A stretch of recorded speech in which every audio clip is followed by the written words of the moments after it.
నేను యాక్చువల్గా జిఎస్ ఆశ్రమానికి వెళ్ళాను. ఇది మన ఏంటది స్టాచ్యూ ఆఫ్ ఈక్వాలిటీ. ఎస్, అక్కడ పోతే ఎక్కడ కూడా గణపతికి సంబంధించినటువంటి ఒక్క ప్రతిమ కూడా నేను ఎక్కడ చూడలేదు. ఉండదు. అంటే ఎందుకు ఉండదు అనేది నాకు అర్థం కాలేదు. సరే, మరి అది కారణాలు ఏంటో మరి నాకు తెలియదు కాబట్టి ఇప్పుడు మిమ్మల్ని అడుగుతున్నాను నేను, ఎందుకు ఉండదు అక్కడ? ఏ వైష్ణవ దేవాలయాల దగ్గర ఆ గణపతిని కానీ శివుడిని కానీ నంది కానీ ఈ యొక్క లింగం కానీ ఉండదండి.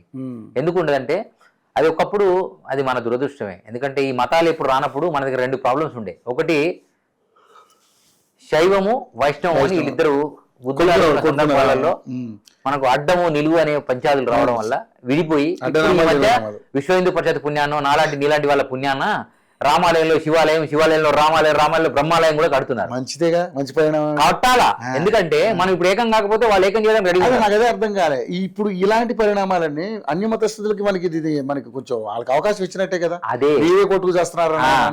ఇప్పుడు ఈ 1000 కోట్లు ఖర్చు పెట్టినటువంటి రామానుజ విగ్రహం పక్కన కనీసం ఒక గణపతి విగ్రహము లేదా శివుడి విగ్రహము లేకపోతే ఏదో ఒకటి ఉండాలి. ఇప్పుడు కిందనైనా ఇక్కడ గుళ్ళో ఉండదు. ఎందుకంటే అది ప్యూర్ ఒక రకమైనటువంటి మతం అనుకోవాలి. నేనైతే సాంప్రదాయం అనుకోను, మతమే అంట. ఎందుకంటే ఒక మతానికి మాత్రమే కొన్ని సిద్ధాంతాలు ఉంటాయి. ఆ సిద్ధాంతాల ప్రకారం పోతారు. వాడికి ఇంక ఎవరిని మొక్కడు. ఆడు చెప్పింది ఇప్పుడు అల్లానే దేవుడు లేకపోతే చావండి మీరంతా కాఫీర్లు అంటున్నారు కదా, సేమ్ ఆ సిద్ధాంతంలో పోతుందని నేను అనుకుంటున్నా. ఇప్పుడు మీరు చెప్పిన దాన్ని బట్టి నేను కూడా వెళ్ళాను అక్కడికి, ఎక్కడ ఉండదు. ఎందుకంటే ఈవెన్ వెంకటేశ్వర స్వామి దేవాలయం తిరుపతిలో ఉంటుందా? అక్కడ కూడా బేడి ఆంజనేయ స్వామి గుర్తుపెట్టుకోండి, ఇవే ఉంటాయి. ఇవన్నీ ఎందుకు ఉంటాయి అంటే అది అట్లా తయారు చేశారు. సో వీళ్ళలో మార్పు వస్తే బాగుంటుందని అనుకుంటా. కనీసం మన సునామీ, భూకంపము, ఈ 3వ ప్రపంచ యుద్ధం లోపైన ఈ కొంతమంది మేధావులు ఇలాంటి వాళ్ళు కొంత మారితే హిందువులకు కొంతమందికి అర్థమవుతుంది. ఎందుకంటే స్టాచ్యూ ఆఫ్ ఈక్వాలిటీ అని చెప్పి ఆడ ఈక్వాలిటీ అనేటువంటిది ఎక్కడ ఉందని నన్ను అడిగారు చాలా మంది. ఈక్వాలిటీ ఉన్నప్పుడు రామానుజన్ పక్కన ఆదిశంకరాచార్య విగ్రహం కూడా పెట్టాలి, ఆ పక్కన రాఘవేంద్ర స్వామి విగ్రహం కూడా వెళ్ళి వీరబ్రహ్మేంద్ర స్వామి విగ్రహం పెట్టాలి. ఎందుకు పెట్టలేదు అంటే అది అంతే, అది వాళ్ళ సాంప్రదాయంలో ఉంది, వాళ్ళు పెట్టుకున్నారు. ముస్లిం లాగా క్రిస్టియన్ లాగా మీ సాంప్రదాయం మేము పెట్టుకున్నాం. కానీ అన్ని మతాలు ఏకము అయ్యింది, అందరు మొక్కొచ్చు అని చెప్పేవాళ్ళు కూడా ఉన్నారు అక్కడే.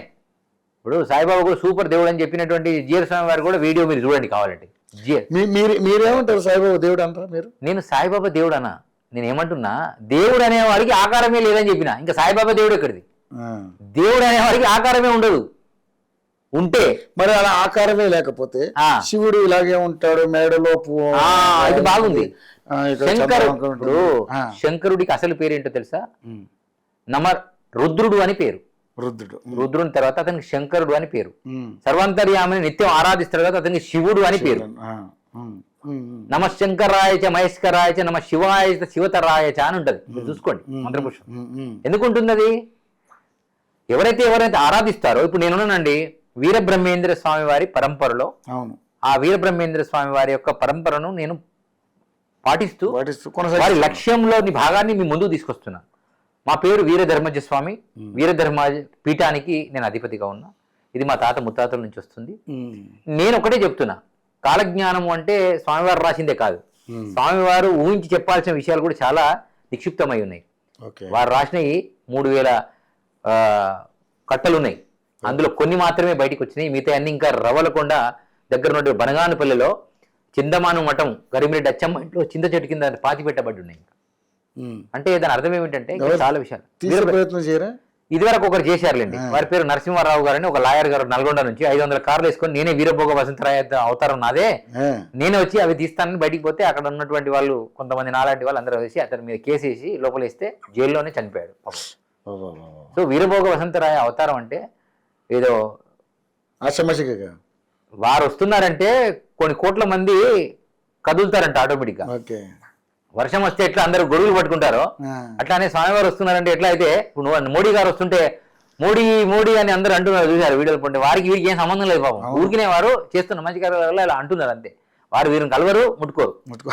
కానీ దూరం నుంచి సంబంధం లేకున్నా మంచితనం వల్ల అట్లా సాక్షాత్తు ఈ యుగంలో 108 పాలిస్తాను, 1108 నా ధర్మాన్ని పాటించే వాళ్ళు వస్తారని చెప్పేటువంటి మహానుభావుడు.